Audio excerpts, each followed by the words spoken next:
guys! Good morning! At dahil wala tayong ibang ma-vlog, wala tayong mapulutan ng basura dito guys. Naubusan na ako ng ma-content. Ayan.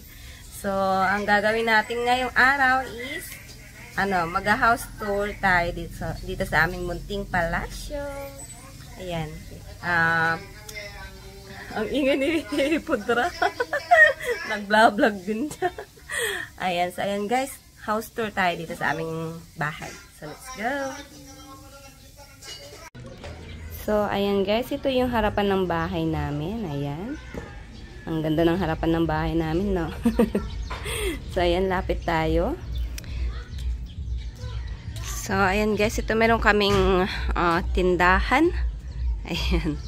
Tindahan ni Mudra guys. So, dati guys ito is masigla, maraming laman.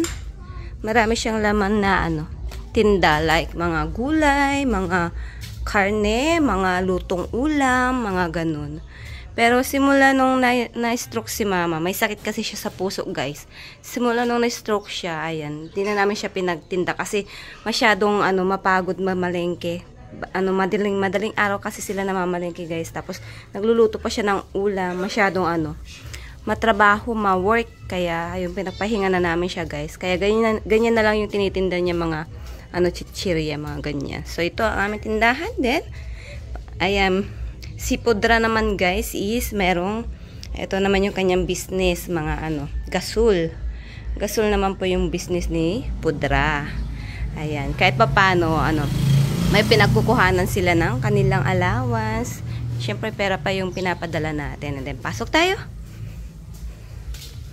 Ayan, ito yung aming salas, guys. Ayan, kung makikita nyo, guys. Oh, grabe yung mga upuan namin. Ayan o, tingnan nyo.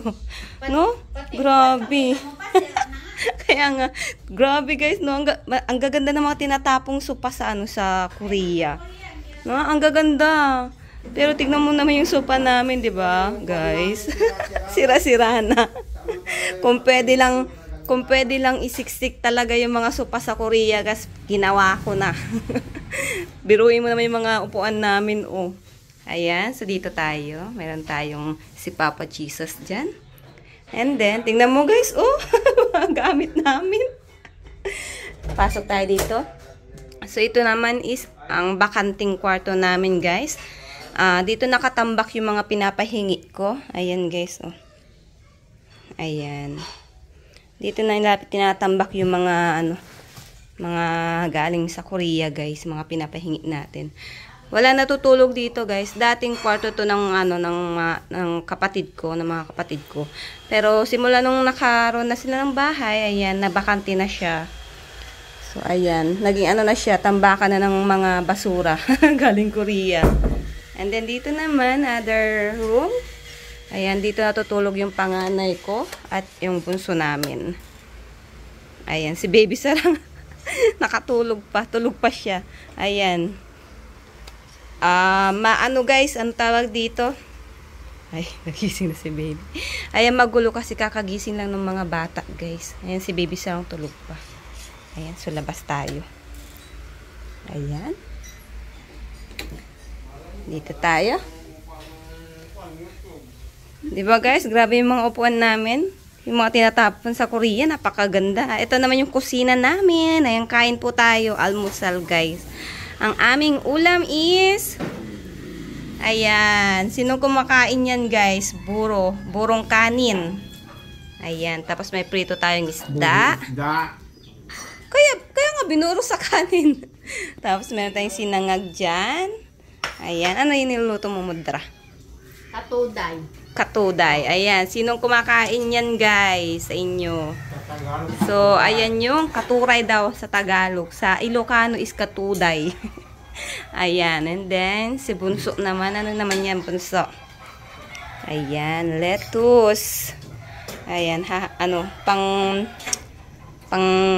Sa buro. Ayan. So, ito yung aming munting kusina. Ayan. Ito naman yung collection ni mother, guys. May collection siya dyan. Yung mga collection niya. Kay kumaring basura. Ayan. And then, dito naman sa left side natin is merong kwarto. Ayan, guys. Dito naman natutulog sila mama at papa. Ayaw nila matulog dun sa kabilang kwarto, guys, kasi dito mapresko, mahangin. Ayan. Walang kesame. Ayan, pasok na pasok yung dito, yung hangin. Kaya mas gusto nila dyan matulog. And then, eto may CR dito pero wag na natin pasukin kasi masyadong malinis. Dito tayo sa likod. Likod bahay, guys. Ang aming backyard. Dito naman sa aming backyard, ayan, may mga tanim kami mga gulay. Ayan, para naman kahit papano may pagkuhanan ng gulay. Ayan, guys. Ito naman is, kabatiti, guys. Ano bang Tagalog nito? Basta sa amin, kabatiti. Ayan. Kabatiti siya, guys. Hindi ko lang kung may Tagalog ba yan o yan talaga yung pangalan niya. Ayan. Meron tayong tanim na gulay dyan. Medyo maluwang-luwang tong namin, guys, backyard namin. Nung nagtrabaho ako sa Korea, nabili ko to. Hindi to sa amin noon. Nabili ko lang siya, guys. Ayan, may mga dito. Bayabas. Tapos merong bunga ng malunggay, guys. Grabe. O, diba? Yung favorite ko, guys. O, ayan, nandyan lang. Kaya, lagi kong kakainin yan. Then, meron tayo dito. Dating, to, guys, dating kulungan ng baboy. Pero, diba, parang binawal na yata yung, ang tawag dito, yung mag-alaga ng baboy sa likod. Kaya, ang alaga namin yan, itik. Ito naman, guys, ginawa namin swimming pool. Kaya, kung makikita nyo, may kulay blue siya. Ginawa namin yung swimming pool noon, guys. Ayan. Ginawa namin siyang swimming pool. Pero nagpagawa ako ng swimming pool, guys, dun sa aking hacienda. Charot.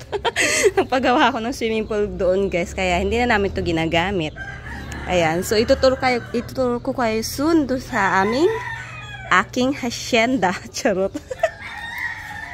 Dito naman, may kalabasa dyan. Ayan, mga bayabas. Tapos may mga prutas-prutas dyan na tanim si Papa, guys. Ayan. So, maluwang pa tong aming backyard. Pwede ka pang magtayo ng dito, ng tawag dito, bahay. Ayan. Pero nung dito sana magtatayo yung mga kapatid ko, guys. Pero nakabili ako ng lupa dun sa aking hacienda. Charot. Doon na sila nagtayo ng mga bahay nila. O, diba? So, ayan. Ito yung aming munting palasyo. Soon, ituturo ko kayo sa aking hacienda. Hacienda ni Sarang. Ayan, kain po tayo, guys. Mangan tayo apo. Ayan. So, ayan, guys. Ang ingay ng motor. So, ayun, guys. At wala tayong ibang mabidyo dito. Wala ang basura dito, guys. So, ito na lang muna ang aking vlog for today's video. Sana po nag-enjoy kayo sa aking pag-tour sa aming munting palasyo. Ayan. Soon, ituturo ko naman kayo sa aking hacienda. Charot. So, ayun, guys. Thank you for watching. Sana po huwag po kayo magsasawang manood ng aking mga vlog. Huwag po sana kayo magsasawang sumuporta. So, ayun lang, guys. Sana po i-share nyo po tong video na to at panoorin nyo po. Ayun lang. Thank you for watching. Bye-bye!